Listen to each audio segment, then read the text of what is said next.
Hello and welcome to StratNews Global. I'm Nitin Gokhale, and with me on Books Corner, our fortnightly feature, is an Australian academic, Professor Ian Hall, who teaches at Griffith University in Brisbane, and author of a recent book on Prime Minister Modi's foreign policy and, of course, India's foreign policy. The book is called Modi and Reinvention of India's Foreign Policy.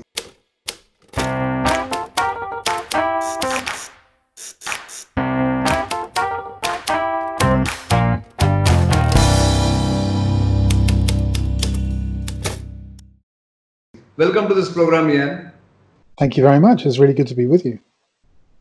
Great. In fact, going through the book, which I did recently, and what struck me was that in the introduction, you spoke about Modi's foreign policy being transformational rather than transactional. If you could, sort of elaborate a bit on that. Why did you say that, and why do you think it is transformational? Look, I think it certainly aspires at being transformational, and in some areas it certainly has succeeded. In others, I think it hasn't, and that's not always been to do with the Modi government itself. Sometimes that's been a function of just incredibly difficult external circumstances as well. So I wanted to say that it was transformational because I think there's been an attempt since 2014 to try to reconceive Indian foreign policy in terms that are very different to the ones that it was framed in really from 1947 onwards. Right. In fact, what sort of propelled you to do this book? Because generally, sitting in Australia, you would rather look at Indo-Pacific, or I think your fellow academics and think tankers have looked at Indo-Pacific or in Australia, China. What made you write this book on India's recent foreign policy initiatives?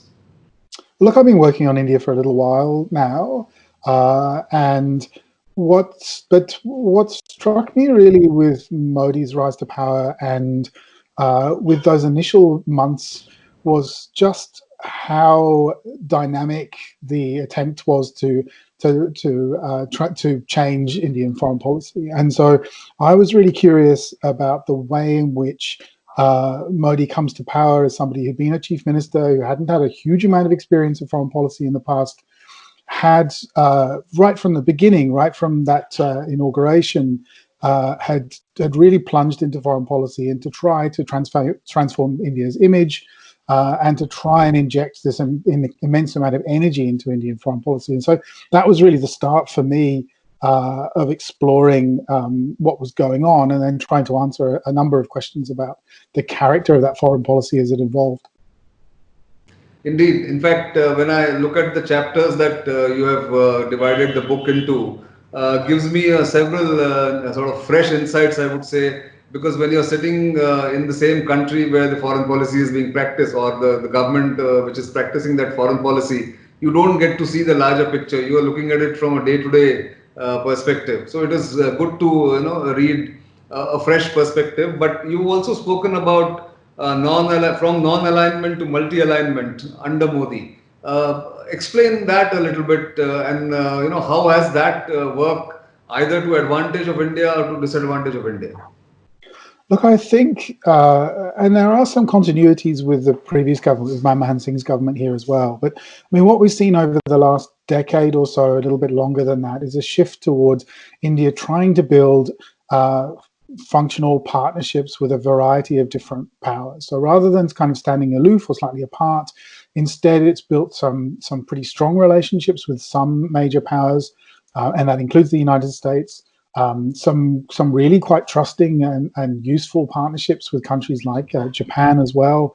And then it's had to build a different kind of relationship, or try to build a different kind of relationship with China as well. So there's been this shift towards this, as I say, not just a more dynamic policy, but one in which India tries to engage with these powers to derive particular benefits from that. So with the relationship with the US, for example, getting access to advanced military technology, getting access, to not just to a US market for a variety of goods as well. That's all been very important. for India. And so we've seen this shift towards this much more, if you like, constructive approach to conducting foreign policy. Indeed. In fact, even in my own writings, I've mentioned this that Modi government's foreign policy is more practical and pragmatic and is not bogged down by either the historical baggage or ideology. And that's exactly what I think he's trying to sort of reinvent it in a way. But I was also struck by something that you've used, to describe to Modi's foreign policy as opposed to Prime Minister Nehru's foreign policy. And you have said that the reinvention is perhaps rooted in the Hindu nationalist ideology, which gives it a different mooring altogether. Again, that is something which is a fresh approach, although people have spoken about the roots of the BJP in Hindutva. Just explain to that, because is Hindutva and Moditva the same thing, or do you think they're different? I think they are slightly different, and we saw that during Modi's time in Gujarat, that he did take quite a pragmatic approach to some issues. So he departed from some of the ideology, particularly around the economy in Gujarat, and that, so he did kind of carve out this rather different approach to the conventional Hindutva approach that we've seen in the past. I think it's true to say that there's been an attempt to try and cast this foreign policy to use a new language, a new conceptual language of foreign policy that is drawn much more from the Hindu nationalist tradition.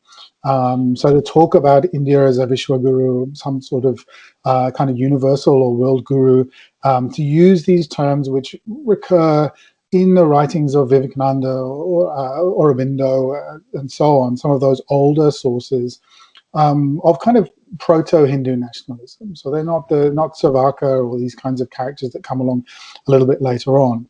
So I think that the attempt to cast Indian foreign policy in that different conceptual language, to get away from the Nehruvian conceptual language, which Indian foreign policy was understood in for such a long period of time, has, I think, been one of the features of Modi's foreign policy.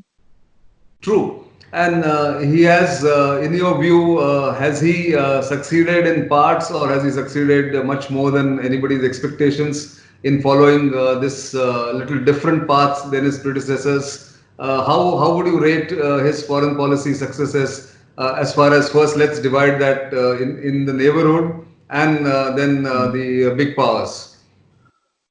Look, this is just such an incredibly difficult question to answer, really. I think we have to recognize that since 2014, the external circumstances have been incredibly difficult. So we've had Xi Jinping's rise within China and the change in China's behavior since 2017. We've had Trump in power in the United States, and those things have made things extremely difficult. The global economy has not been in a fantastically strong state during that period too. And then, of course, there's the government in Pakistan has not been particularly amenable to approaches from India during the whole time that Modi's been in power. So the external circumstances have been difficult, and then the economy is perhaps not done as well in India as it could have done. So part of the question, part of the answer to the question, I suppose, is has the Modi government managed to negotiate its way through these really quite choppy waters and succeed? Well, I mean, I think the relationship with the US has remained pretty strong, and it could have become, could have really weakened under the Trump administration, given Trump's predilections and prejudices. With China, I think the relationship is not strong, but then I don't think China's relationships with every major power in the region and all the minor powers in the region have been transformed as well. Pakistan remains a very serious problem. In the immediate region, India's relationship with Bangladesh is strong, it's good, and we saw that some of the resolution of the border issues helped with that. Nepal, I think, is another a really problematic case. And that one illustrates some of the problems that India is facing in terms of Chinese influence across the region as well. So I think you just have to, my personal view is you have to conclude that the record has been mixed, given both kind of internal issues and problems and challenges, but also because the external circumstances have just really, I think, deteriorated over the last 5 years. Oh, of course, it has. In fact, if you look at another example in the neighborhood is Maldives. Mm. It was, sort of seen as a country which had gone out of India's orbit until 2018, and then suddenly it has come back into Indian influence or has become very close to India. So I think, and I want to ask you this as an academic rather than just what you've written in the book, is that there is this new thinking in the not in the foreign policy establishment in India, but generally amongst thinkers and writers that there is no such thing as any country's influence backyard or a backyard where they have huge influence. Take United States, take Australia, take India. None of these now have strong backyards. I mean, they have to contend with the competition coming in. Would you agree to that formulation? Look, I don't think that it is going to be in any way possible to exclude external influence from, if you like, continental South Asia or from the Indian Ocean region. We're going to have to accept, and this goes for Australia as well, which is also an Indian Ocean state. We're going to have to accept China's presence in those areas. It's how we manage it that's going to be the real challenge, I think, for all of us. And then also we need to note as well that India's influence and relationships in Southeast Asia have become significantly stronger over the last 10 years and certainly over the last 5 years or so.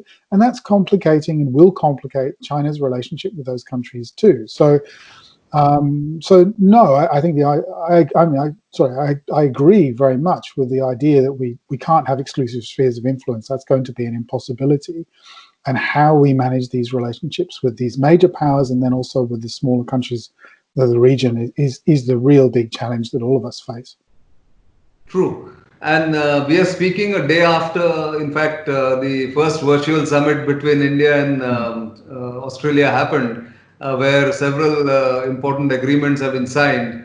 And moving closer in many senses, the strategic partnership has now become comprehensive strategic partnership in a way. What role do you foresee India and Australia will play in the overall strategy that the world or the democracies, the alliance of democracies are looking at in terms of acting as a counterbalance to China, both in Asia and the world over?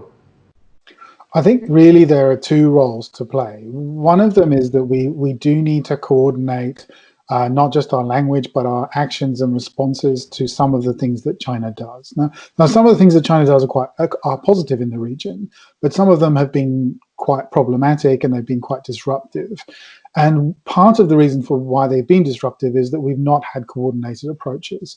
So things like the quadrilateral discussions, and the broader discussions that have been had, say, over the coronavirus with kind of Quad Plus groupings, those are very, very useful because they allow us to share our assessments and therefore also to some degree coordinate policy as well. And then, we do need to recognize with partnerships like Australia and India is that they are unequal. India is a very different kind of power to Australia. But there are niche areas in which we have great expertise or capabilities, and that those can mesh with some things that India is interested in or that India is capable of doing as well. And I think what was notable about yesterday was the emphasis on maritime issues, on domain awareness, on information sharing, on maritime security much more broadly than that. And I think those are areas in which clearly Australia and India can work together, both in the Indian Ocean and then maybe even further afield, say in the South China Sea and elsewhere. True. In fact, if you look at the agreements little more closely and the trajectory that the India-Australia relationship has followed over the past 5 years or so, it is almost like what happened between India and the United States. The defense partnership remains the core or the engine that drives this partnership. And in this case too, it seems that the defense cooperation is going to propel the newfound bonhomie between India and Australia in that sense. Would you agree to that formulation? Absolutely, that's right. I mean, I think in the over the last decade or so, where we've had success, it's been very much in the defence and security area, and that's partly because we've both got navies that are outward looking, willing to work with others, and so on. But it's become a much broader partnership with that than that, with the Indian Air Force coming and exercising in Northern Australia a while ago, for example, and so on. The economic side of the relationship is one that is problematic. I don't think we can really put that aside. We have very different understandings of how the global economy ought to function and how liberal trade and investment policies ought to be. So Australia is pushing for free trade agreements. Australia is going to be part of the Regional Comprehensive Economic Partnership and is not worried about that, whereas India has concerns, some of which I think Australia recognises as legitimate and some of which Australia disagrees with. And so that's where there's an area, and it's not an area of friction. I think it's an area in which we can agree to disagree, if you like. True. One final question, Ian. The book has been out in the market for about a year or so. But given the fact that COVID-19 has upended many of the long-held beliefs and the arrangements the world over are likely to further create a disruption in the world order or relationships between leading powers. Do you foresee a updated version coming out not too distant future? I'd like that to happen. I'll have to talk to my publisher. But you're absolutely right. I mean, so much is happening that I think everything that we do, everything that we write is running so rapidly out of date as the world kind of moves so fast at the moment.